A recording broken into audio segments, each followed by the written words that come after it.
E qual a sensação de andar de avião pela primeira vez? Eu sou o Razi. Eu sou a Rúbia. E você está no Morar na Gringa.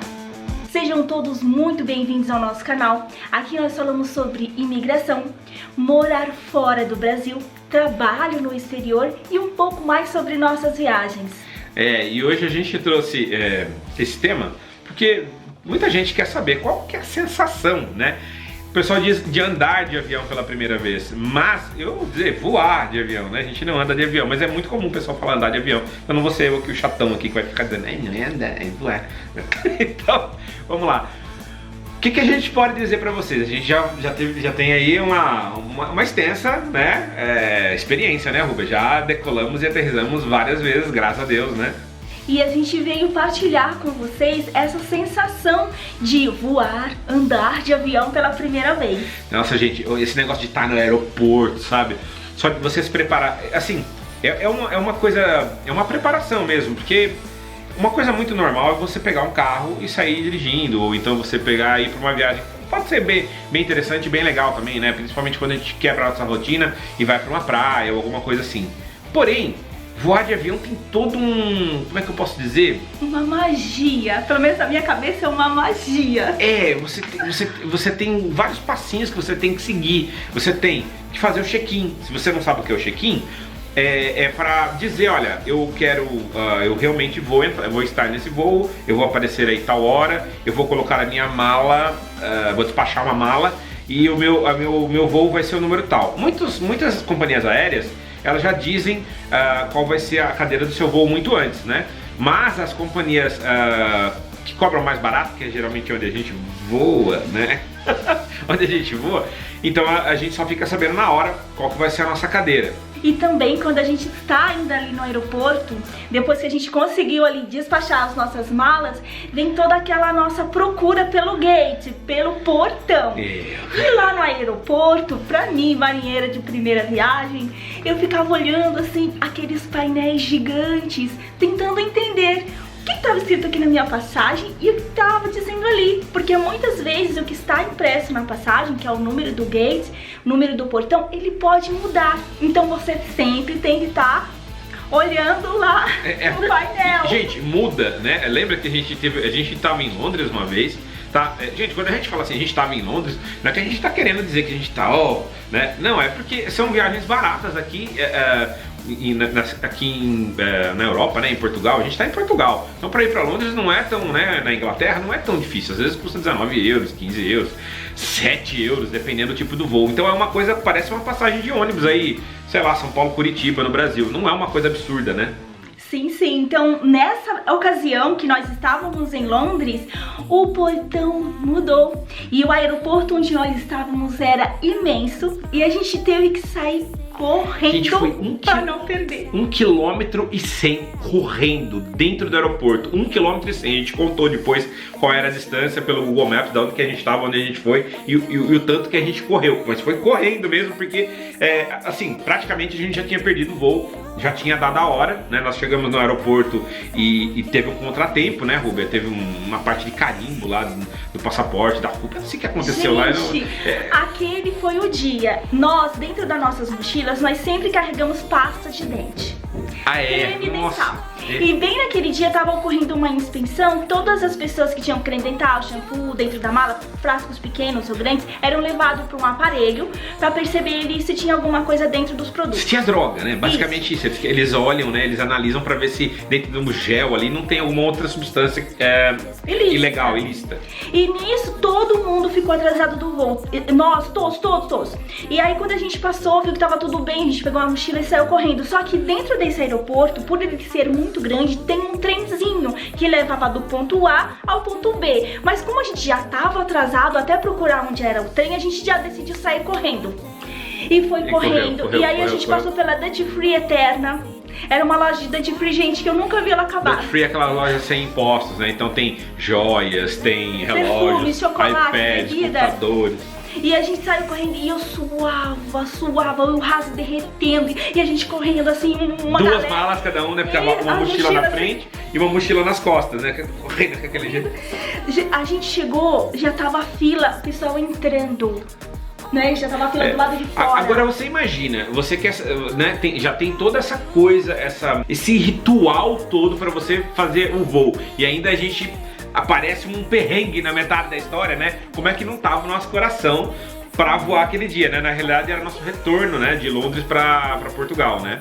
E por isso que a gente já chegou cedo, e mesmo chegando cedo, a gente, devido a essa situação do aeroporto, né, a gente praticamente atrasou e quase perdeu o voo. Gente, por isso que a gente quase perdeu o voo.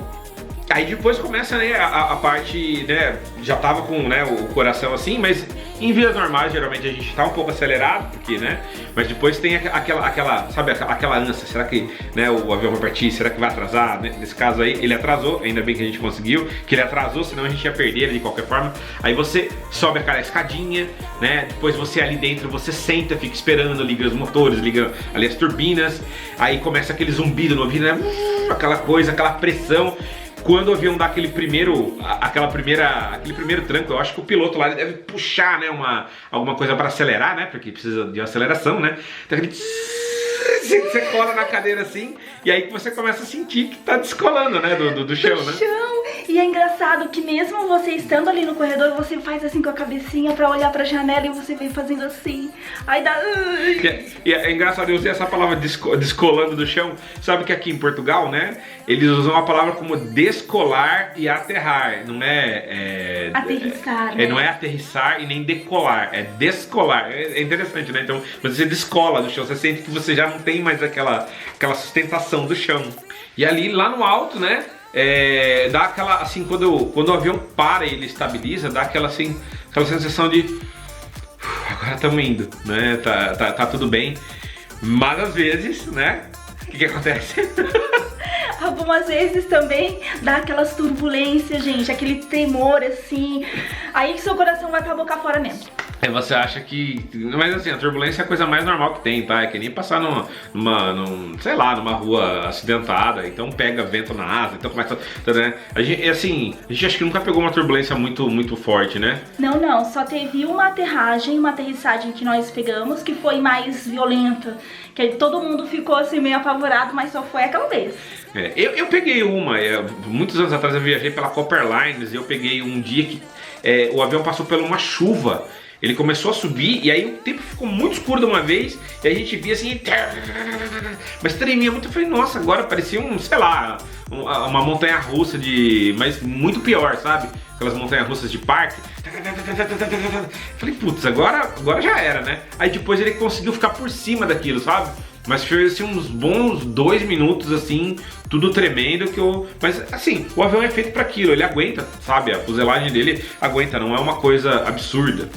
E também tem a parte boa do voo, que é quando começam a servir os lanchinhos, a água. E no nosso caso, como a gente só faz viagens low cost, é tudo vendido. Então eles passam vendendo água, café, chá e até loteria. A Ryanair vende até loteria. A Ryanair vende loteria. Eu fiquei sabendo que um tempo atrás eles vendiam até terreno. Pra se você quisesse chegar no país, já fechavam com você ali, tinham até um consultor de imobiliária. Eu não vi mais acontecer isso, mas no passado o pessoal dizia que eles vendiam até terreno, né, mas vende loteria, vendem um monte de coisa pra você, perfume, né?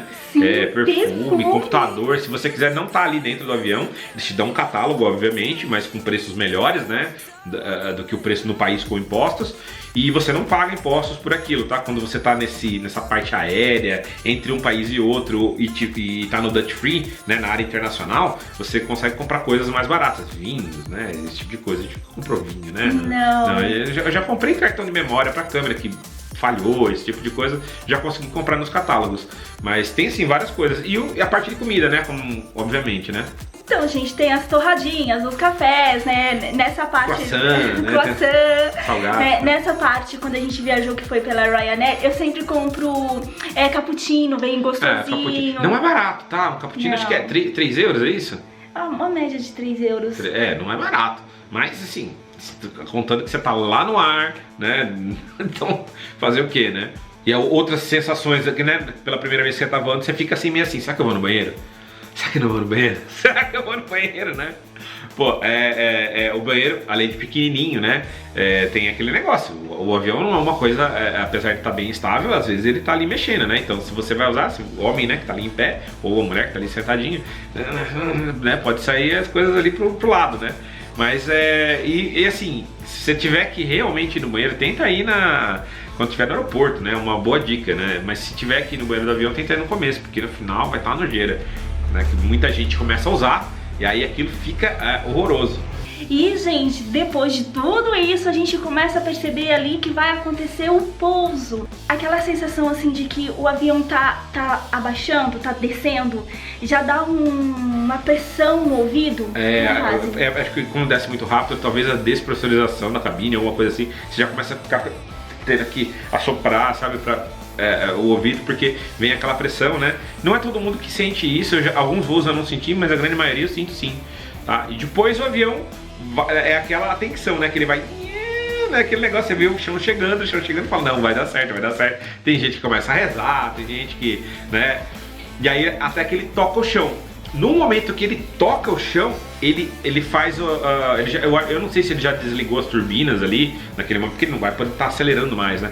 Mas ele coloca a turbina no reverso, então a turbina faz barulhão, porque ela joga invertido, né? E aí ele também coloca os breques ali, né?